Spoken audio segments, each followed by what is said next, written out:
Graça e paz, pessoal, tudo bem? Pastor Paulo da Igreja Exército de Cristo. Vamos aí para a nossa segunda aula desse projeto Crescer. E hoje nós vamos estar falando sobre o Evangelho de Mateus.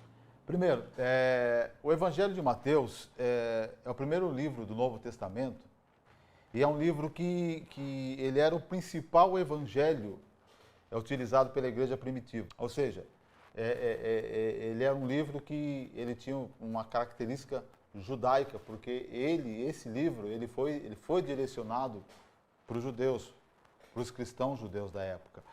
E quando nós vamos começar a discutir o Evangelho de Mateus, nós precisamos entender esse panorama, fazer um panorama completo, exatamente do que esse Evangelho trata, né? E como acontece também com os outros Evangelhos no livro de Mateus, o autor, porém, ele não é citado, tá?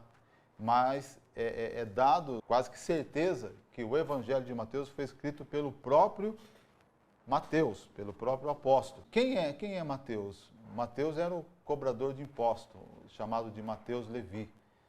Esse Mateus, ele, pelo fato dele ser um cobrador de impostos, ele não era muito bem visto, vamos dizer assim, pelo povo naquela época, porque ele era aquele que passava e recolhia os impostos do povo nas questões tributárias em relação a Roma. Então ele não era muito bem visto pela maioria dos judeus. E foi quando o Senhor Jesus passou e chamou ele para que ele pudesse segui-lo. Então a primeira coisa que a gente precisa ter em mente é que quem escreveu o Evangelho de Mateus foi o próprio Mateus. E esse Evangelho foi escrito, a grande discussão é em relação à linguagem dele, que era o hebraico, ou no grego ainda não se tinha muita clareza sobre isso, mas muitos acreditam que ele foi escrito realmente parte dele no hebraico e depois parte dele em grego. E depois veio essa tradução para nós aí que nós temos hoje. Quais os destinatários originais do Evangelho de Mateus? Para quem que esse Evangelho foi destinado? Para quem ele foi dirigido? Esse Evangelho, o Evangelho de Mateus, ele foi dirigido para um povo da Antioquia. E quem eram esse povo? Esses cristãos da Antioquia, se você ler Atos, capítulo 15, você vai conhecer exatamente quem que eram essas pessoas.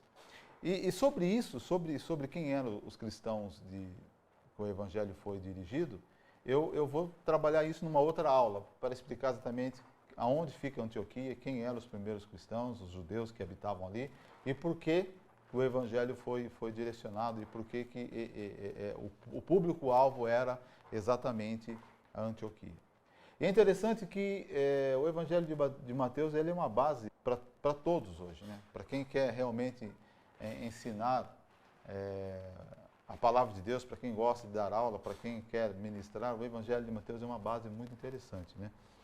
E o Evangelho de Mateus ele é um evangelho que ele trata desde da genealogia, apresentada recuando até Abraão.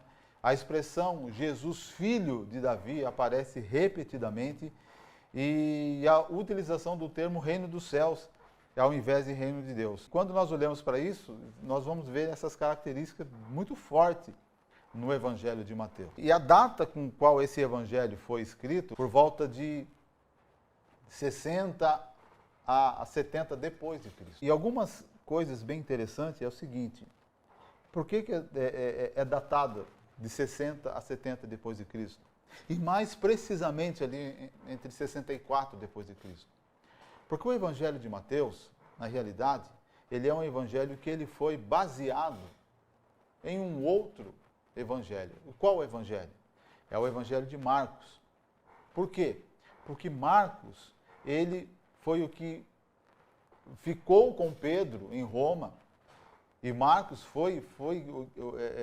ele escreveu o livro de Marcos baseado em tudo aquilo que Pedro estava dizendo para ele.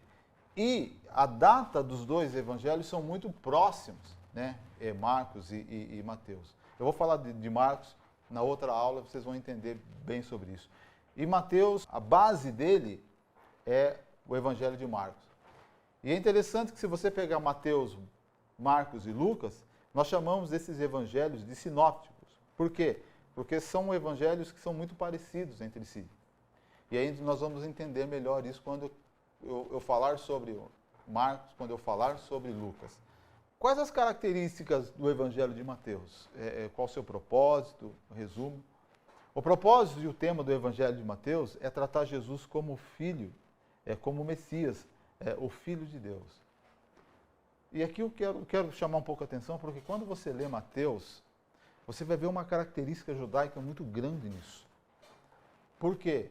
Porque, primeiro, que ele escreve para o povo judeu, ele usa uma linguagem onde ele trata Jesus Cristo, ele fala de Jesus como o Messias, e o povo judeu, ele tinha isso, de olhar para Cristo, de chamar Jesus como Messias. Por quê? Porque era uma promessa davídica, né? Eles esperavam que o rei viesse, que o Messias viesse da linhagem de Davi. Então o Evangelho de Mateus trata isso muito claro, trata isso muito bem.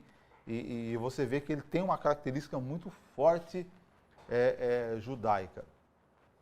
E logo na genealogia, no capítulo 1, o Evangelho de Mateus mostra que Jesus Cristo é o tão esperado rei prometido, né? Então você vai olhar ali, você vai ler, e isso nós vamos tratar mais detalhadamente num outro vídeo. Então uma das características era que o Evangelho de Mateus mostra claramente que Jesus realmente era o Messias, o Filho de Deus vivo, e ele estava sendo dirigido para um povo que já tinha essa familiaridade com a questão de rei, a questão do reinado davídico.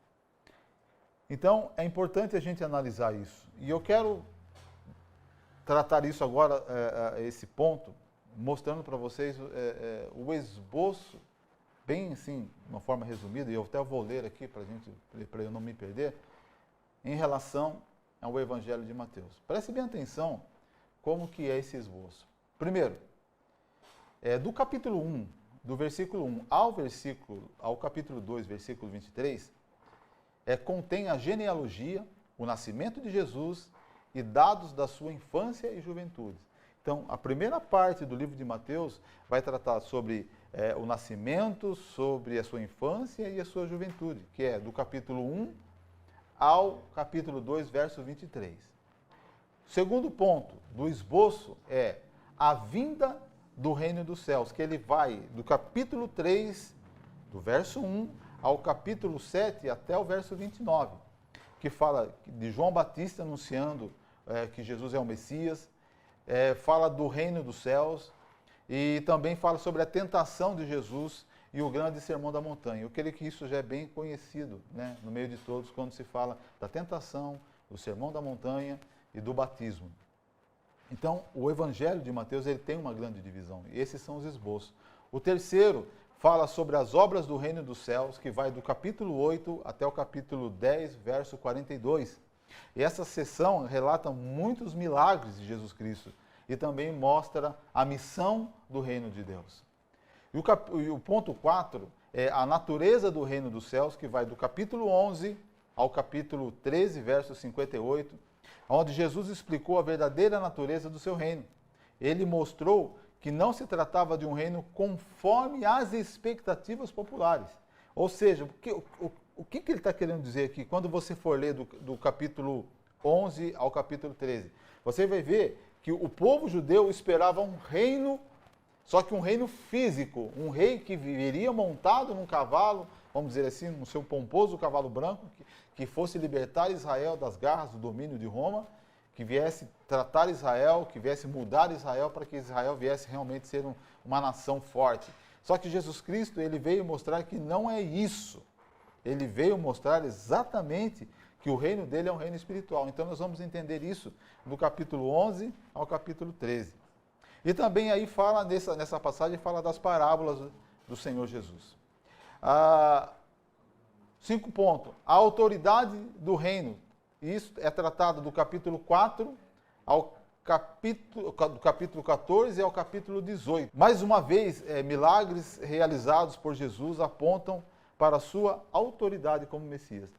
E aqui, eu não vou entrar em detalhe, mas eu vou entrar nisso numa aula focada nisso, mas eu só vou dar uma pincelada. Nós temos que prestar muito bem atenção sobre essas questões do milagres que apontam para a autoridade de Jesus. Os milagres, eles não vieram somente para falar, Jesus cura, Jesus faz com que o paralítico ande, Jesus faz com que o cego volte a enxergar. Os milagres, ele tem uma conotação de identificar exatamente a autoridade de Jesus Cristo, de fato. Quem era Jesus Cristo? Ou seja, só realmente Deus tem essas autoridades, tem esse poder. A gente precisa olhar para isso com cuidado e quando você for ler essas passagens, olhem, leiam, não no seguinte contexto de que Jesus cura, que Jesus faz milagres, mas com o olhar de que essas passagens estão querendo revelar algo mais profundo ainda sobre a pessoa e a autoridade de Jesus Cristo. Sexto ponto, as mudanças do reino dos céus. Isso do capítulo 19 ao capítulo 25. Nessa sessão, Jesus denunciou a hipocrisia dos religiosos. Ele também ensinou sobre as grandes mudanças que o seu reino promove. Nessa sessão também está registrado o sermão profético, ou seja, Jesus estava falando do quê? Da hipocrisia do povo religioso, do povo judeu, que vivia uma religião totalmente aparente, externa, não era uma religião totalmente que viesse mudar o caráter das pessoas.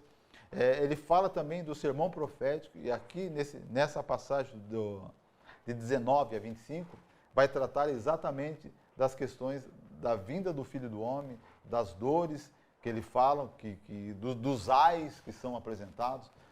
E por fim, no ponto 7, fala da paixão e a ressurreição de Jesus Cristo, do capítulo 26 ao capítulo 28.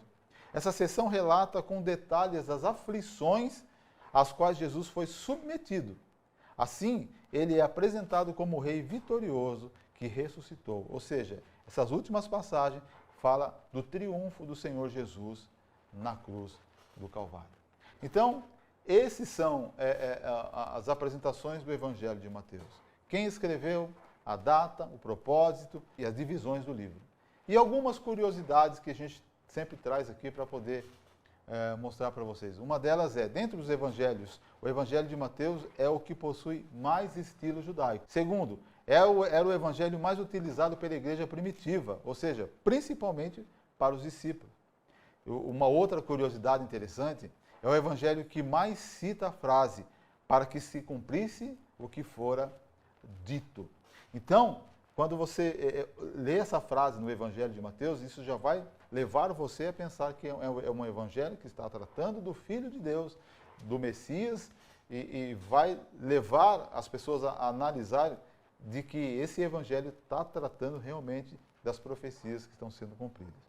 E por último, embora tenha sido originalmente escrito para a igreja de Antioquia, constituída de judeus e gentios, claramente o objetivo do Evangelho de Mateus não era apenas ficar restrito àquela congregação, mas que fosse propagado também entre todos os seguidores de Cristo. Ok? Então, essas são algumas curiosidades aí do Evangelho. E só um pontinho aqui para a gente encerrar. Uma curiosidade interessante é que os 5 sermões principais encontrados no Evangelho de Mateus, Sermão do Monte, Introdução aos 12, a parábola do reino, a comunidade cristã, que trata do caráter dos verdadeiros seguidores do Senhor, e o sermão profético de Jesus, contém texto mais completo entre os evangelhos sobre o ensino de Jesus. Então dá para a gente fazer uma boa divisão, e essas divisões que eu apresentei aqui nessa curiosidade, nós vamos tratar disso mais para frente também. Deus te abençoe, obrigado aí por participar com a gente dessa segunda aula, né? Porque a primeira foi o que é o Evangelho. Bem, um abraço, tchau!